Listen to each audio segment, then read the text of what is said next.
अखिल सृष्टीचा निर्माण करता, मानवजातीचा तारणहारा आणि आमचा उद्धारक प्रभू येशू ख्रिस्त याच्या मधुर नावात सर्वांना सलाम.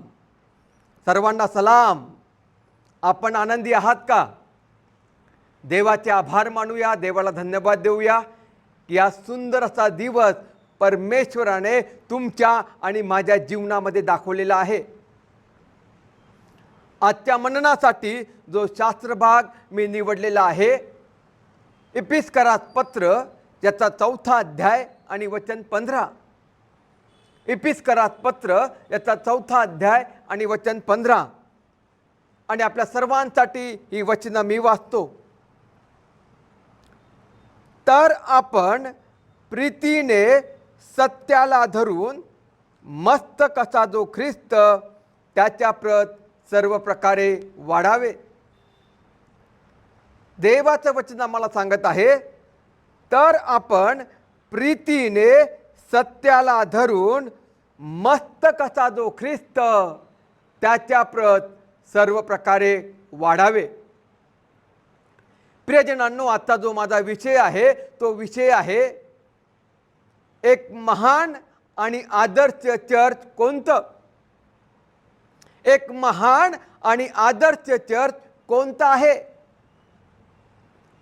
या जगामध्ये प्रत्येक व्यक्तीला, प्रत्येक पालकाला आणि प्रत्येकाला असं वाटतं की जे माझं चर्च आहे ते माझं चर्च एक आदर्श चर्च असलं पाहिजे, माझं चर्च एक महान चर्च असलं पाहिजे. मग आम्हाला प्रश्न आहे की एक महान आणि आदर्श चर्च कोणता आहे? आम्ही कशा प्रकारे ठरवू की हे चर्च एक महान चर्च आहे, हे चर्च एक आदर्श चर्च आहे? प्रियजनांनो, महान आणि आदर्श चर्च हे मानवी मूल्यांकनानुसार मोजल्या जात नाही. पुन्हा एकदा मी रिपीट करतो, एक महान आणि आदर्श चर्च मानवी मूल्यांकनानुसार मोजल्या जात नाही.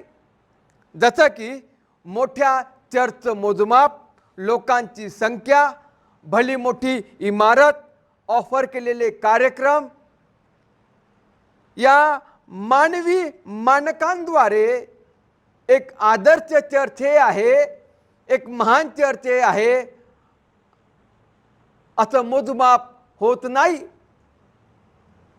सोप्या भाषेमध्ये अनेक वेळेस आम्हाला असं वाटतं की जर चर्च, भली मोठी चर्चची बिल्डिंग आहे, भली मोठी इमारत आहे, हजारोनी त्या ठिकाणी सभासद आहे, लाखो रुपयाचा बँक बॅलन्स त्या ठिकाणी आहे आणि त्या ठिकाणी ॲक्टिव्हिटीज एकामागे एक आहे, आणि मग आम्हाला असं वाटतं की हे चर्च एक आदर्श चर्च आहे, हे चर्च एक महान चर्च आहे.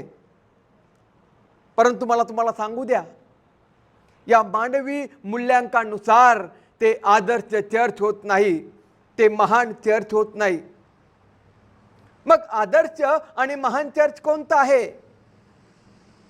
देवाचं वचन आम्हाला सांगत आहे की ज्या चर्चमधील लोक ख्रिस्तामध्ये परिपक्व झालेले आहे, ज्या चर्चमधील लोक आध्यात्मिक दृष्टीने प्रौढ झालेले आहे, ज्या चर्चमधील लोक ख्रिस्तामध्ये रूपांतरित होऊन प्रभू येशू ख्रिस्ताच्या मागे चालत आहे, ते चर्च एक आदर्श चर्च आहे, ते चर्च एक महान चर्च आहे. ज्या चर्चमधील लोक ख्रिस्तामध्ये परिपक्व झालेले आहे, आध्यात्मिक दृष्टीने प्रौढ झालेले आहे, ख्रिस्तामध्ये रूपांतरित होऊन ख्रिस्ताच्या मागे चालत आहे, ते चर्च खऱ्या रीतीने एक आदर्श चर्च आहे, एक महान चर्च आहे. आज आम्हा प्रत्येकाला वाटतं माझं चर्च देखील एक आदर्श चर्च बनलं पाहिजे, माझं चर्च देखील एक महान चर्च बनलं पाहिजे. संत पौल आम्हाला या वचनामध्ये 3 महत्त्वपूर्ण गोष्टी सांगत आहे, आणि जर आम्ही या 3 गोष्टींचं पालन केलं तर माझा विश्वास आहे की आमचं चर्च देखील एक आदर्श चर्च बनणार आहे, आमचं चर्च देखील एक महान चर्च बनणार आहे. आम्ही अगदी थोडक्या वेळामध्ये या 3 गोष्टींकडे आपलं लक्ष केंद्रित करू आणि बघू की या गोष्टींच्या द्वारे माझं चर्च कशा प्रकारे मी आदर्श बनवू शकतो. एक महान आणि आदर्श चर्च बनण्यासाठी जी पहिली महत्वाची आवश्यकता ही आहे ती ही की ख्रिस्त जो मस्तक आहे त्याच्यामध्ये त्याच्या प्रत आम्ही वाढावे. इपिस्करात पत्राचा 4 अध्याय वचन 15 मध्ये म्हटलेलं आहे, ख्रिस्त जो मस्तक आहे त्याच्या प्रत आम्ही सर्व प्रकारे वाढावे. माझा पहिला मुद्दा आहे, जर आम्हाला आमचं चर्च एक आदर्श चर्च बनवायचं आहे, आम्हाला आमचं चर्च एक महान चर्च बनवायचं आहे, तर पहिली महत्त्वाची गोष्ट आम्ही केली पाहिजे की ख्रिस्त जो आमचा मस्तक आहे त्याच्या प्रत आम्ही सर्व प्रकारे वाढायचं आहे. संत पौल एक महत्वाची गोष्ट इफिसकराच्या मंडळीला आणि आम्हा प्रत्येकाला सांगत आहे की ख्रिस्त आमचा जो मस्तक आहे त्याच्यामध्ये आम्ही सर्व प्रकारे वाढायचं आहे. इफिसकरात पत्राचा 4 अध्याय आणि वचन 14 मध्ये संत पौल म्हणतो, आपण आता बाळकांसारखे असू नये.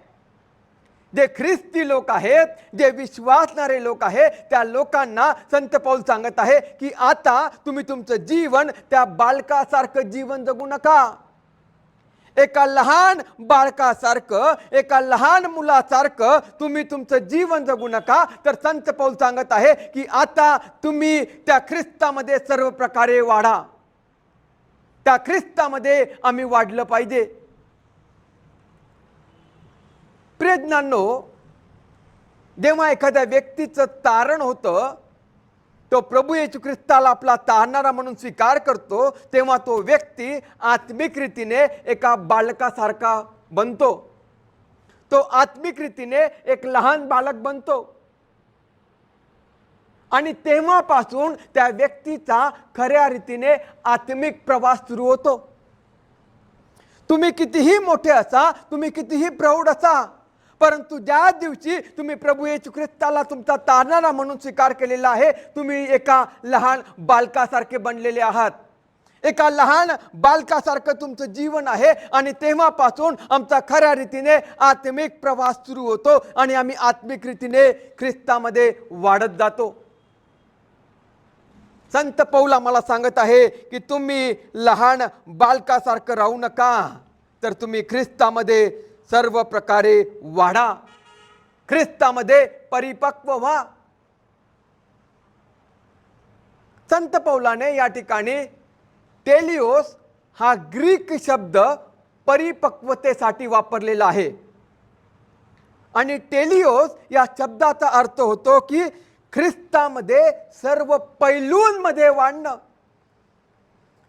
प्रभू येशू ख्रिस्त जो आमचा मस्तक आहे त्या मस्तकामध्ये सर्व पैलूंमध्ये आम्ही वाढत जाणं, ही संत पौलाची आमच्या जीवनाकडून इच्छा आहे.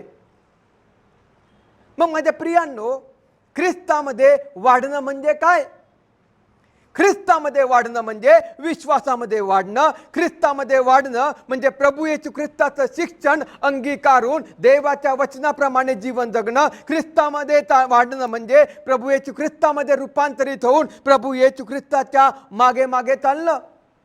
ख्रिस्तामध्ये वाढणं म्हणजे ख्रिस्तासारखं जीवन जगणं, ख्रिस्त आमच्याद्वारे लोकांना दिसणं.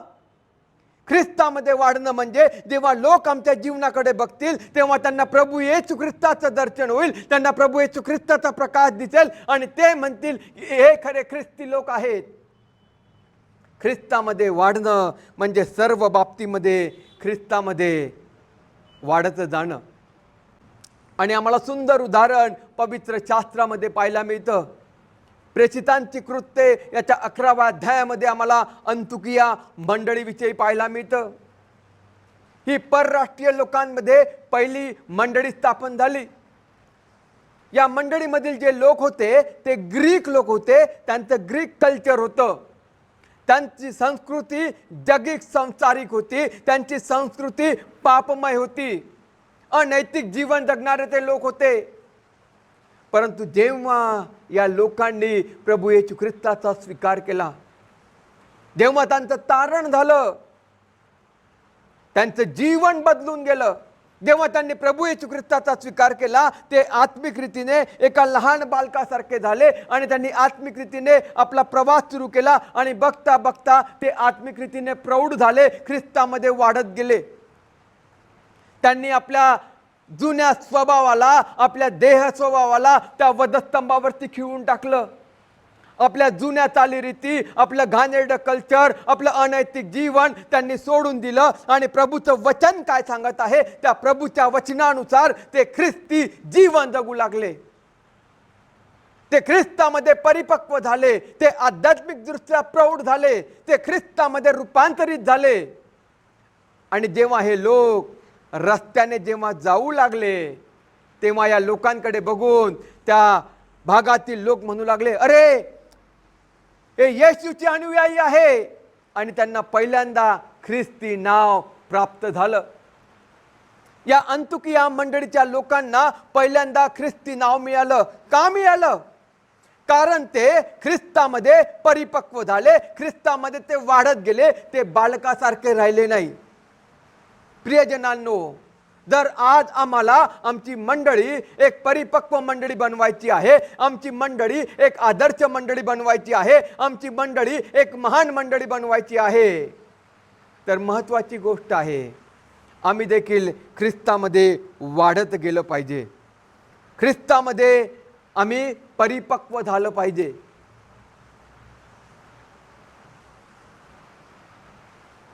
आम्ही परमेश्वरामध्ये, ख्रिस्तामध्ये कसं काय वाढू शकतो? आम्हाला निसर्गाकडून एक सुंदर उदाहरण पाहायला मिळतं. जी झाडाची मुळं आहेत, ती झाडाची मुळं जेव्हा खोलवर जमिनीमध्ये जातात, ते झाड मजबूत झाड बनतं. ज्या झाडाची मुळं खोलवर जमिनीमध्ये रुजल्या गेलेली आहे, ते झाड एक मजबूत झाड आहे. ते झाड एक चांगल्या प्रकारे त्या ठिकाणी उभं असलेलं झाड आहे. परंतु त्या झाडाची मुळं वरवर आहे, जमिनीमध्ये वरवर आहे, उथळ आहे, ते झाड कमजोर झाड आहे. ते झाड वाढू शकत नाही, त्या झाडाची वाढ होऊ शकत नाही. त्याचप्रमाणे ख्रिस्ती जीवनामध्ये जर तुमची आणि माझी मुळं ख्रिस्तामध्ये मुळावल्या गेलेली आहे, आम्ही ख्रिस्तामध्ये रुजल्या गेलेले आहोत, आम्ही ख्रिस्तामध्ये वाढलेले आहोत, तरच आम्ही आत्मिक रीतीने वाढू शकतो. जर अजूनही माझं तारण झालेलं आहे, परंतु मी ख्रिस्ताला माझं समर्पण केलेलं नाही आहे, माझ्या जीवनामध्ये पापमय गोष्टी आहे, माझ्या जीवनामध्ये नकारात्मक गोष्टी आहे, मी आत्मिक रीतीने वाढू शकणार नाही. जर आमच्या मंडळीमधील लोक आत्मिक रीतीने वाढणार नाही, तर आमची मंडळी एक आदर्श मंडळी बनू शकत नाही. जपान देशाने या जगाला एका झाडाची ओळख करून दिली. कोणत्या झाडाची ओळख करून दिली? बोन्साय झाड, बोन्साय ट्री. ही बोन्साय ट्री कशी असते?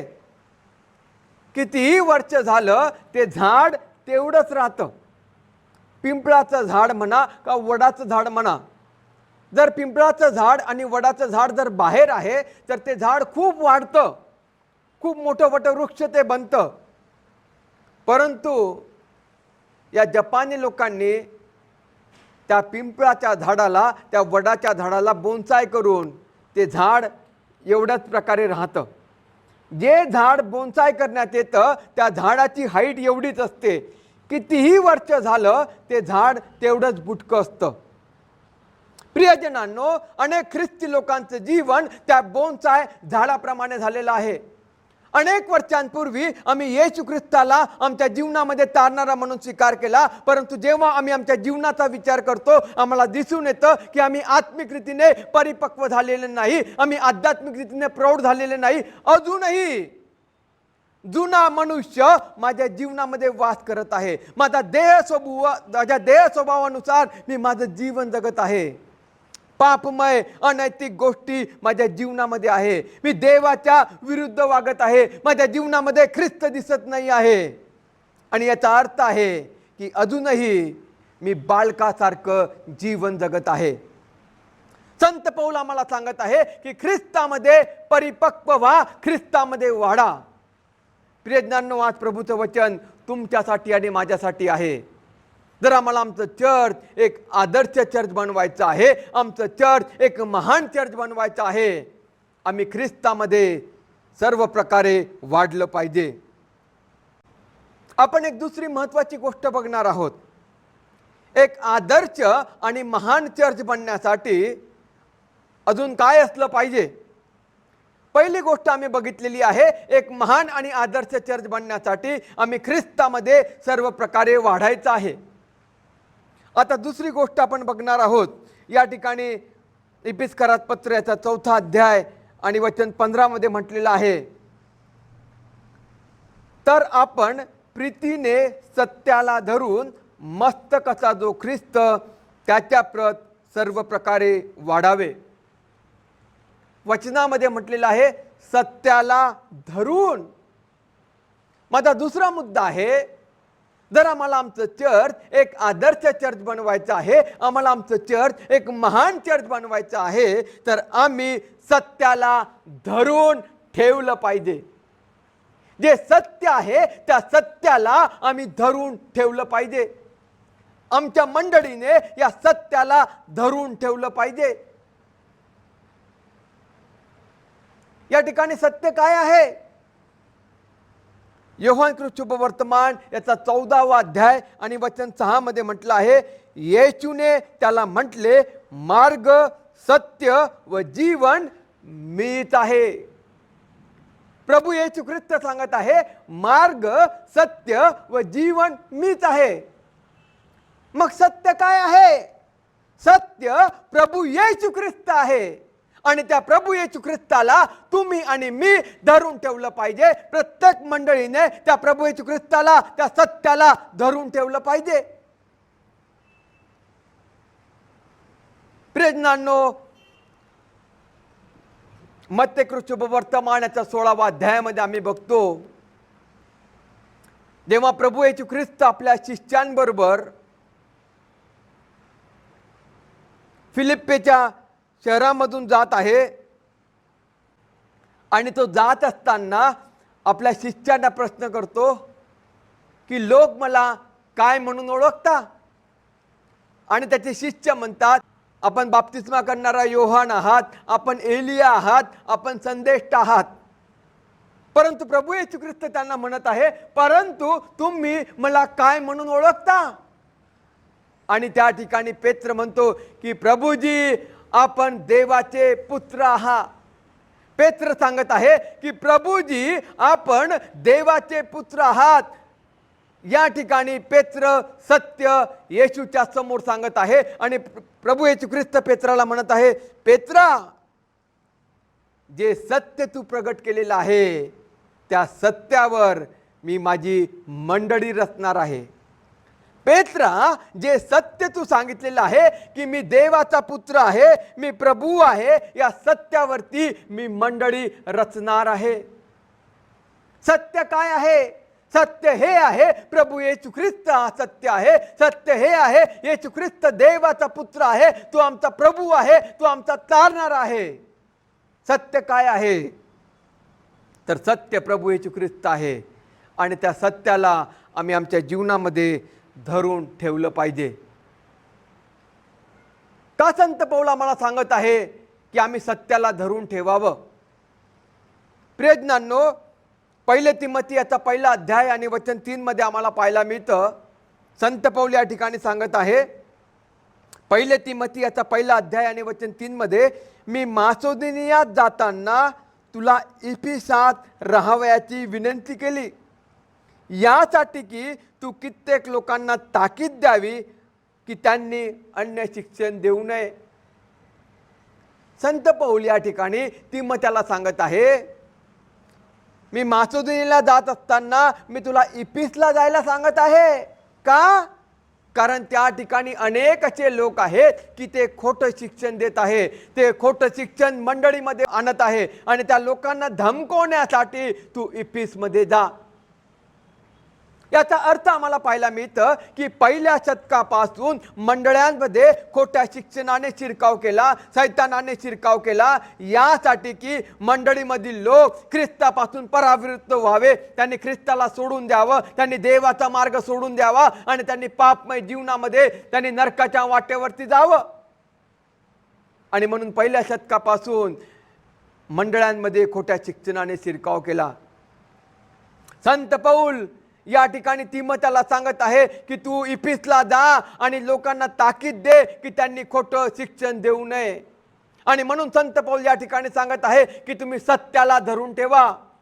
येशू ख्रिस्त जो सत्य आहे, येशू ख्रिस्त जो देवाचा पुत्र आहे, जे देवाचं वचन सत्य आहे, जे साऊंड डॉक्ट्रिन आहे, जे खरे सिद्धांत आहे, ते तुम्ही धरून ठेवा.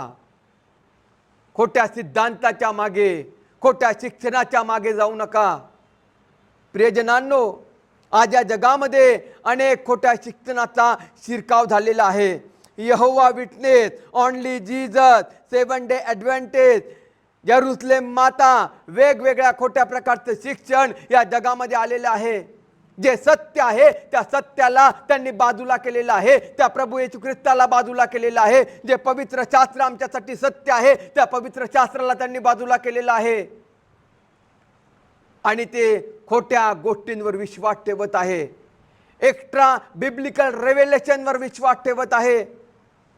यहोवा विटनेसचे जे संस्थापक आहे चार्ल्स टी रसेल, या संस्थेमधील लोक प्रभू येशू ख्रिस्तावर, देवाच्या वचनावर विश्वास न ठेवता चार्ल्स टी रसेलवर विश्वास ठेवत आहे. तो काय सांगत आहे त्यावर विश्वास ठेवत आहे. ओनली जीसस मधील लोक मॅक ॲलिस्टरला फॉलो करत आहे. ते येशूला त्यांनी धरून ठेवलेलं नाही, त्यांचा सत्यावरती विश्वास नाही, त्यांचा बायबलवर विश्वास नाही, तर त्या मॅक ॲलिस्टरवर त्यांचा विश्वास आहे. 7 डे ॲडव्हेंटेज, मिसेस व्हाईट यांच्यावरती लोकांचा विश्वास आहे. बायबलवरती विश्वास नाही, येशूवर विश्वास नाही, तर मिसेस व्हाईटवर विश्वास आहे. परंतु मला सांगू द्या, संत पौल आम्हाला सांगत आहे, जर आम्हाला आमची मंडळी आदर्श मंडळी बनवायची आहे, आम्हाला आमचं चर्च एक आदर्श महान चर्च बनवायचं आहे, आम्ही सत्याला धरून ठेवलं पाहिजे. प्रभू येशू ख्रिस्त जे सत्य आहे ते सत्य आम्ही धरून ठेवलं पाहिजे. जे खरे सिद्धांत आहे ते आम्ही धरून ठेवलं पाहिजे. प्रियजनांनो, कोर गॉस्पल काय आहे? खरं शुभ वर्तमान कोणतं आहे? खरं शुभ वर्तमान आम्हाला बायबलमध्ये पाहायला मिळतं. 1 कोरिंथ याचा 15वा अध्याय आणि वचन 3 आणि 4 मध्ये आम्हाला खरं शुभ वर्तमान काय आहे ते पाहायला मिळतं. जे खरं गॉस्पल, कोर गॉस्पल आम्हाला दिसून येतं. या ठिकाणी वचनामध्ये म्हटलं आहे, शास्त्राप्रमाणे ख्रिस्त तुमच्या आमच्या पापांबद्दल मरण पावला, तो पुरला गेला, शास्त्राप्रमाणे 3ऱ्या दिवशी त्याला पुन्हा उठवण्यात आले. कोर गॉस्पल काय आहे? खरं शुभ वर्तमान काय आहे? की प्रभू येशू ख्रिस्त तुमच्या आणि माझ्या पापांसाठी मरण पावला, त्या वधस्तंभावरती मरण पावला, त्याला पुरण्यात आले आणि 3ऱ्या दिवशी त्याला देवाने मेलेल्यातून जिवंत केलं. हे खरं शुभ वर्तमान आहे, हे खरं गॉस्पल आहे. परंतु आज आम्ही मंडळांमध्ये बघत आहे, मंडळांमध्ये चुकीच्या गॉस्पलचा शिरकाव झालेला आहे. Gospel of prosperity, gospel of healing. येशू ख्रिस्त जे सत्य आहे, येशू आमच्या पापांची क्षमा करायला आलेला आहे, येशू आम्हाला उद्धाराचा मार्ग दाखवण्यासाठी आलेला आहे, आम्हाला सार्वकालिक जीवनामध्ये नेण्यासाठी आलेला आहे. हे सत्य बाजूला ठेवून येशू ख्रिस्त आरोग्य देत आहे. आणि म्हणून मंडळांमध्ये हिलिंग हिलिंग हिलिंग, येशूच्या नावाने बरा हो, येशूच्या नावाने बरा हो, येशूच्या नावाने बरा हो, या गोष्टी मंडळांमध्ये सुरू आहे. प्रॉस्पेरिटी गॉस्पल, येशूच्या नावामध्ये आशीर्वाद येतो, तुझ्याकडे पैसा येईल, तुझ्या बँकामध्ये बँक बॅलन्स येईल, तुझ्या मोबाईलमध्ये बॅलन्स येईल. खोट्या प्रकारचं शिक्षणाचं सुळसुळाट आज मंडळांमध्ये पाहायला मिळत आहे. जे कोर गॉस्पल आहे ते कोर गॉस्पल बाजूला ठेवून gospel of prosperity, gospel of healing आज या जगामध्ये सुरू आहे. आणि जर आमचं चर्च असं आहे तर आमचं चर्च अशक्त चर्च राहणार आहे, आमचं चर्च दुर्बल चर्च राहणार आहे आणि आमचं चर्च कधीच एक आदर्श चर्च, एक महान चर्च बनू शकत नाही.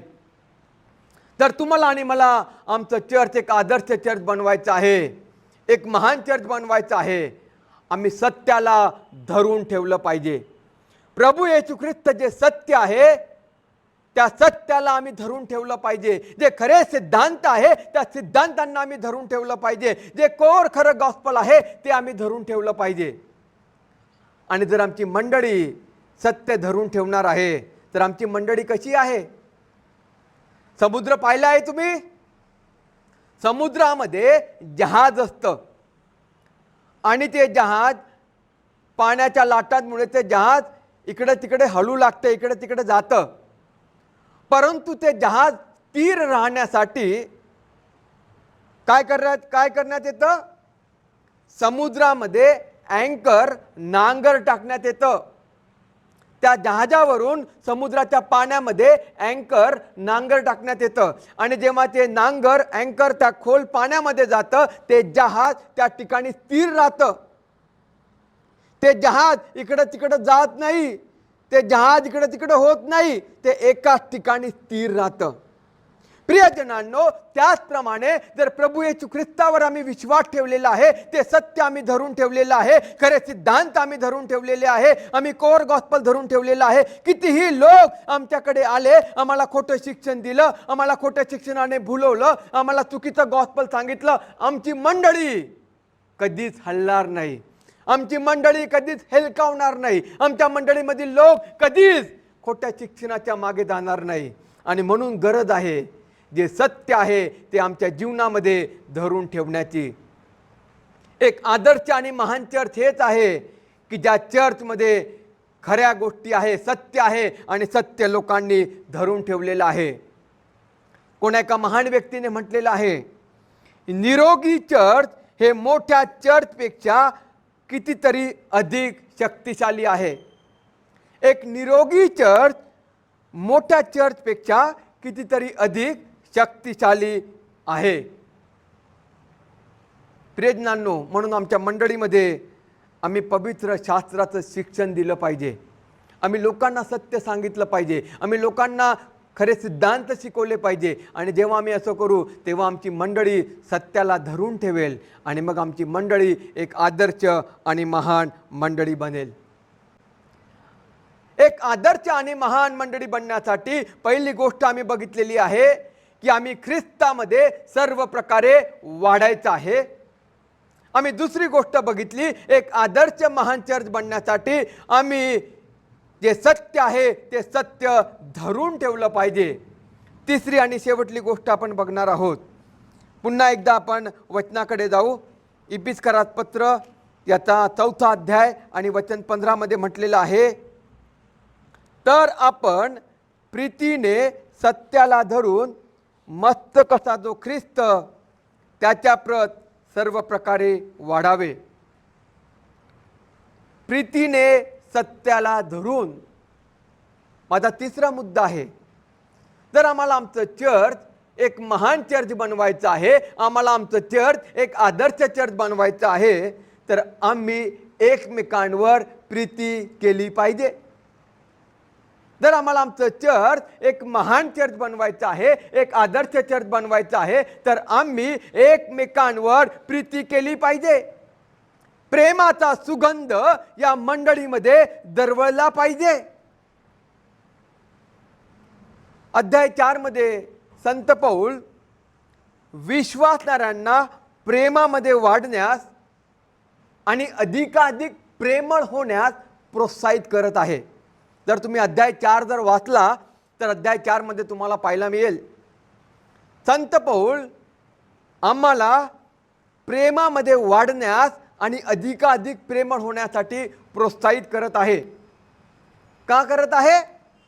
जर आम्ही प्रेमाने एकमेकांसंगती राहू, प्रेमाचा सुगंध आमच्या मंडळीमध्ये दरवळेल, तर आमच्या मंडळीमध्ये एकता राहील, आमच्या मंडळीमध्ये युनिटी राहील, आमच्या मंडळीमध्ये वादविवाद होणार नाही, आमच्या मंडळीमध्ये फुटी होणार नाही, आमच्या मंडळीमध्ये डिव्हिजन होणार नाही आणि आमचं चर्च त्या प्रेमामध्ये बांधल्या जाऊन एक सशक्त चर्च, एक मजबूत चर्च बनेल आणि तेव्हाच आमचं चर्च एक आदर्श आणि महान चर्च बनणार आहे.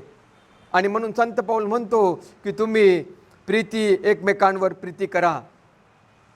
इपिस्करास पत्राचा 4था अध्याय आणि वचन 1 आणि 2 मध्ये संत पौल म्हणतो, तुम्हास झालेल्या पाचारणात शोभेल असे चाला. पूर्ण नम्रता, सौम्यता व सहनशीलता दाखवून एकमेकांना प्रीतीने वागवून घ्या. किती सुंदर देवाचं वचन आहे. संत पौल सांगत आहे, पूर्ण नम्रता, सौम्यता, सहनशीलता दाखवून एकमेकांना प्रीतीने वागवून घ्या. पहिले कोरिन्थ्याच्या 13व्या अध्यायामध्ये संत पौल प्रीतीविषयी अनेक गोष्टी लिहित आहे. प्रीतीविषयी अनेक गोष्टी तो सांगत आहे. त्यामध्ये एक महत्त्वाची गोष्ट आम्हाला पाहायला मिळते की संत पौल प्रीतीविषयी लिहितो, जरी तुमच्याकडे सर्व प्रकारचं ज्ञान आहे, परंतु जर तुमच्या हृदयामध्ये प्रीती नाही तर सर्व काही व्यर्थ आहे.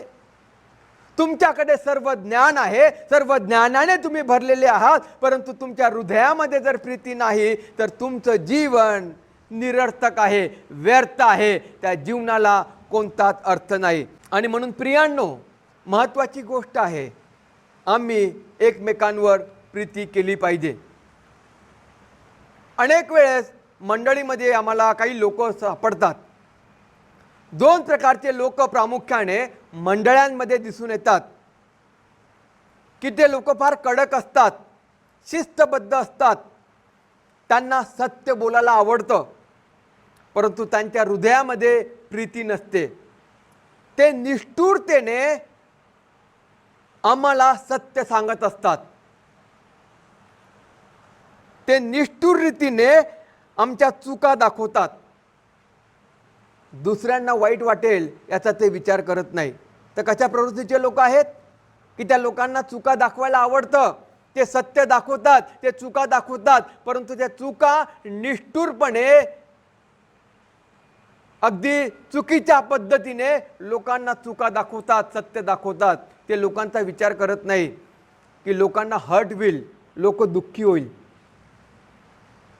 मंडळांमध्ये आम्हाला असे देखील लोक आढळतात की त्यांना माहिती आहे समोरचा व्यक्ती चूक करत आहे, पाप करत आहे, परंतु तरी देखील ते सकारात्मक बोलतात, ते प्रीती दाखवतात, परंतु ते सत्य लोकांना सांगत नाही. उदाहरणार्थ, समजा एखादा दारुडा मनुष्य आहे. एक कडक पाळक त्याला म्हणेल, ब्रदर तुम्ही खूप दारुडे आहात, तुम्ही दारू पितात, तुम्ही नरकात जाल, तुमचा नाश होणार आहे. तुम्ही चर्चमध्ये येत नाही, तुम्ही दारू पित राहतात, तुमचा नाश होणार आहे, चर्चमध्ये या. निष्ठुरतेने सत्य सांगितलं, त्याचा परिणाम काय होईल? तो मनुष्य कधी चर्चला येणार नाही. एखादा पाळक दुसरा त्या मनुष्याला, दारुड्या मनुष्याला म्हणेल, ब्रदर तुम्ही खूप चांगले आहात, कारण तुम्ही खूप दशावून टाकतात, तुम्ही पैसा देतात, तुम्ही चांगले व्यक्ती आहात. तो त्या ठिकाणी प्रीती व्यक्त करत आहे, परंतु सत्य सांगत नाही. प्रियजनांनो, प्रेमाशिवाय सत्य म्हणजे कठोर निर्णयवाद, कट्टरवाद, आणि सत्याशिवाय प्रेम आंधळी भावना. पुन्हा मी रिपीट करतो, प्रेमाशिवाय सत्य म्हणजे कठोर निर्णयवाद, कट्टरवाद, आणि सत्याशिवाय प्रेम म्हणजे आंधळी भावना. परंतु प्रेमातील सत्यता ही करुणामय काळजी घेते. जेव्हा संत पौल सांगत आहे तुम्ही एकमेकांवरती प्रीती करा, याचा अर्थ आहे की आमच्या मंडळीमध्ये जे लोक चुका करत आहे, जे लोक पापामध्ये आहे, आम्ही त्यांना प्रेमाने सत्य सांगून, करुणामय रीतीने सत्य सांगून त्यांना आम्हाला देवाच्या राज्यामध्ये आणून एनकरेज करायचं आहे. पाळक काय सांगेल? ब्रदर तुम्ही खूप चांगले व्यक्ती आहात, तुम्ही चांगले डोनर आहात, तुम्ही चर्चमध्ये दशांश देतात, परंतु देवाची इच्छा आहे की फक्त तुम्ही दशांश देऊ नये, तर तुम्ही तुमचं शरीर देखील देवाला द्यावं, तुम्ही चर्चमध्ये यावं, तुम्ही प्रार्थनेमध्ये सहभाग घ्यावा, आणि तुम्ही हे व्यसन सोडून द्यावं. आणि जेव्हा तुम्ही असं कराल, तुमच्या परिवाराला आनंद वाटेल, देवाला आनंद वाटेल, आणि त्याद्वारे प्रभूचं गौरव होईल. आणि या ठिकाणी पाळक या ठिकाणी प्रेमाने सत्य सांगत आहे, प्रेमाने करुणामय सत्य सांगत आहे. आणि त्याचा परिणाम काय होईल? त्याचा परिणाम असा होईल की तो माणूस आपलं व्यसन सोडून देईल, तो चर्चमध्ये यायला लागेल, तो चर्चमध्ये सहभागी होईल. आणि म्हणून प्रियांनो, जेव्हा जेव्हा आमच्या मंडळीमधील लोक चुकतील तेव्हा तुम्ही त्यांना कठोरपणे कट्टरवादप्रमाणे सत्य सांगू नका, तर तुम्ही त्यांना प्रेमाने करुणामय रीतीने सत्य सांगा. प्रेमाशिवाय सत्य हे कॅक्टस ख्रिश्चन बनवते. प्रेमाशिवाय सत्य हे कॅक्टस ख्रिश्चन. कॅक्टस म्हणजे काय? निवडुंग. निवडुंगाचं झाड पाहिलेलं आहे. निवडुंगाचं झाड कसं असतं? त्याला काटेच काटे असतात.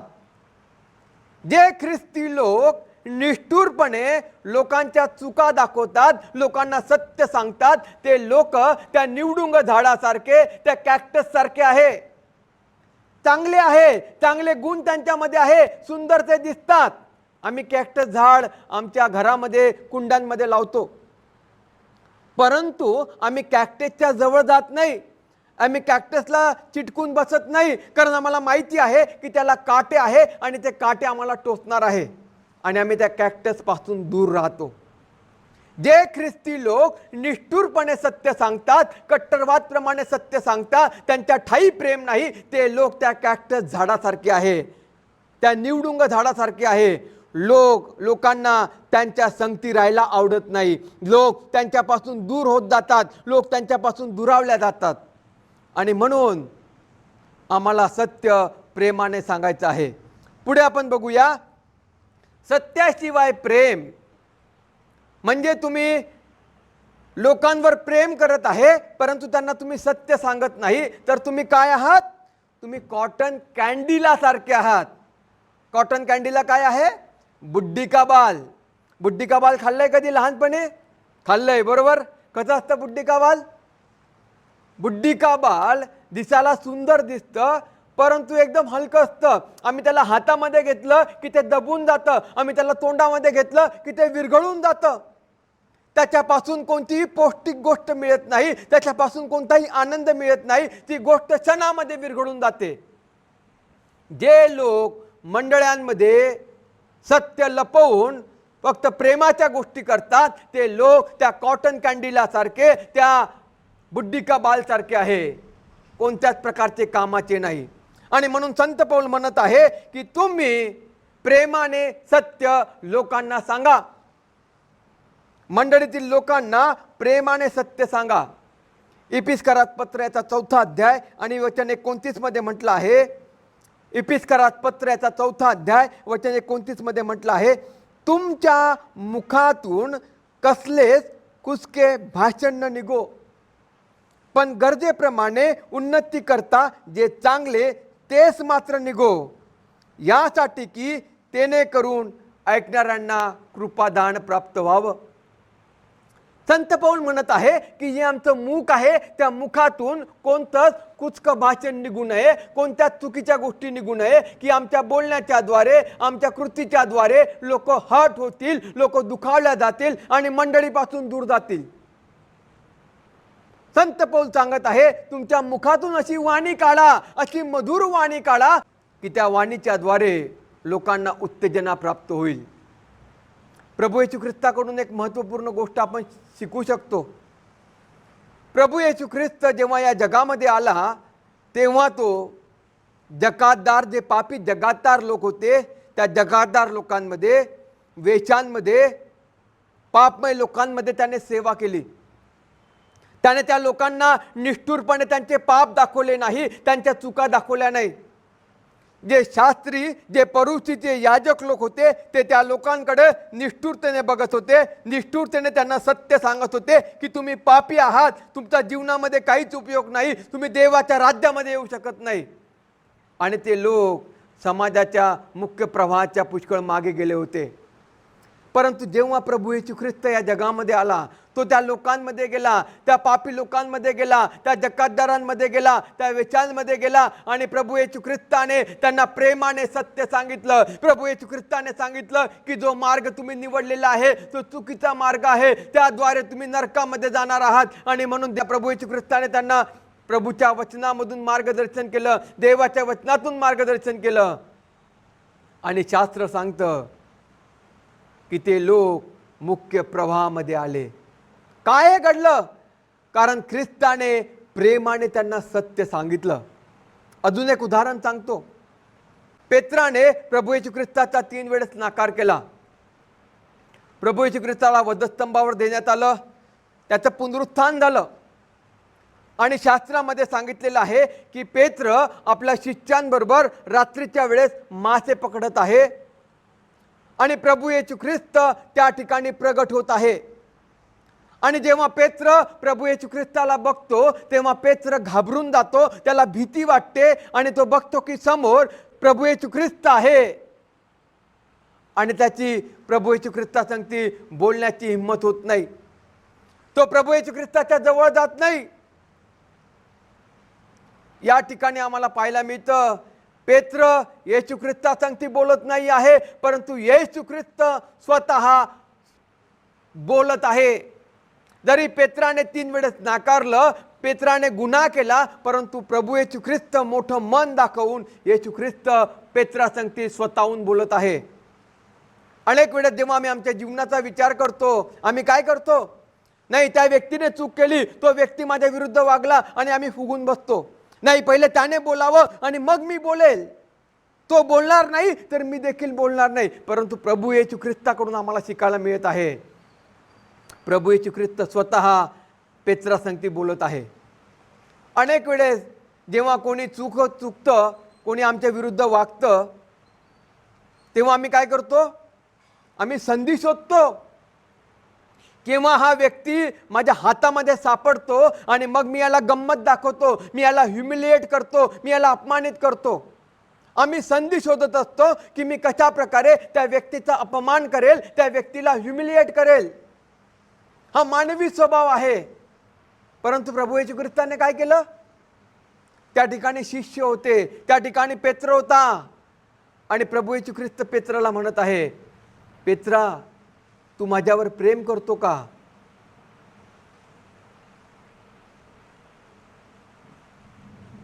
माझी मेंढरं चार. पेत्रा, तू माझ्यावर प्रेम करतो का? माझी मेंढरं तू चार. 3 वेळेस प्रभू येशू ख्रिस्त प्रेमाने पेत्राला सांगत आहे. आणि जेव्हा 3 वेळेस प्रभू येशू ख्रिस्ताने एकच गोष्ट पेत्राला सांगितली, पेत्र ढसा रडू लागला. त्याला पश्चाताप झाला, त्याला जाणीव झाली की त्याने 3 वेळेस येशूचा नाकार केलेला आहे, त्याने येशूच्या विरुद्ध चूक केलेली आहे आणि मग तो ढसा रडून पश्चाताप करत आहे. पेत्राचं जीवन बदलून जातं आणि मग तो पेत्र आम्ही बघतो की तो देवाचा एक भला मोठा सेवक झाला.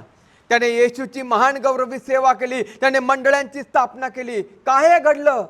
कारण प्रभू येशू ख्रिस्ताने प्रेमाने त्याला सत्य सांगितलं आणि म्हणून त्याने जीवनामध्ये पश्चाताप केला आणि तो सेवेसाठी आवेशी झाला. आज तुम्हाला मला तेच करायचं आहे. आमच्या मंडळीमध्ये जर कोणी चुकलेलं आहे, त्यांच्या चुकांवरती आम्हाला पांघरून घालायचं आहे. आम्हाला त्यांना प्रेमाने सत्य सांगायचं आहे. आणि जेव्हा आम्ही प्रेमाने सत्य सांगू, आम्ही एकमेकांवरती प्रेम करू, आम्ही प्रेमाने एकमेकाला बांधून घेऊ, तेव्हा आमची मंडळी एक आदर्श मंडळी, एक महान मंडळी बनल्याशिवाय राहणार नाही. प्रियांनो, आज आम्ही 3 महत्त्वपूर्ण गोष्टी बघितलेल्या आहेत. जर आम्हाला आमचं चर्च एक महान चर्च, आदर्श चर्च बनवायचं आहे, तर आम्ही ख्रिस्तामध्ये सर्व प्रकारे वाढायचं आहे. जर आम्हाला आमचं चर्च एक महान आणि आदर्श चर्च बनवायचं आहे, आम्ही जे सत्य आहे त्या सत्याला आम्ही धरून ठेवलं पाहिजे.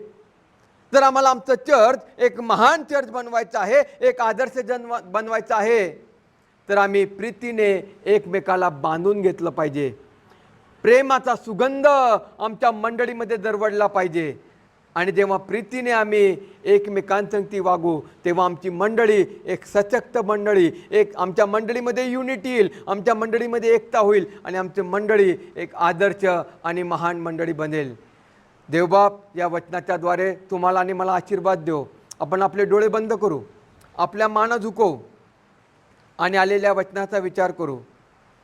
देवाची इच्छा आहे की आमचं चर्च एक आदर्श चर्च, एक महान चर्च बनावं. देवाचं वचन आम्हाला सांगत आहे, जर आम्हाला आमचं चर्च आदर्श चर्च, महान चर्च बनवायचं आहे तर आम्ही ख्रिस्तामध्ये सर्व प्रकारे वाढायचं आहे. आम्ही जे सत्य आहे ते सत्य आम्ही धरून ठेवायचं आहे आणि आम्ही एकमेकांवर प्रीती करायची आहे. जेव्हा आम्ही असं वागू तेव्हा आमचं चर्च नक्कीच एक आदर्श महान चर्च बनेल. देवा, आम्ही तुझे आभार मानतो, तुला धन्यवाद देतो. तुझ्या वचनाच्याद्वारे तू आम्हाला मार्गदर्शन केलेलं आहे. प्रभू परमेश्वरा, तुझी इच्छा आहे की आमची मंडळी एक आदर्श महान मंडळी बनावी आणि म्हणून आम्ही तुझ्यामध्ये सर्व प्रकारे वाढावं. म्हणून तुझ्या पवित्र आत्म्याचं मार्गदर्शन कर. येशू जो सत्य आहे ते खरे सिद्धांत, येशूला आम्ही धरून ठेवावं म्हणून तुझ्या पवित्र आत्म्याचं मार्गदर्शन तू आम्हाला कर. आम्ही एकमेकांवर प्रीती करावी, आम्ही प्रीतीने एकमेकाला बांधून टाकावं, आम्ही प्रेमाने एकमेकांना सत्य सांगावं आणि त्याद्वारे आमची मंडळी एक आदर्श महान मंडळी बनावी असं तू करून घे. येशूच्या नावाने आमेन. प्रभू परमेश्वर आपणास आशीर्वाद देव. थँक्यू.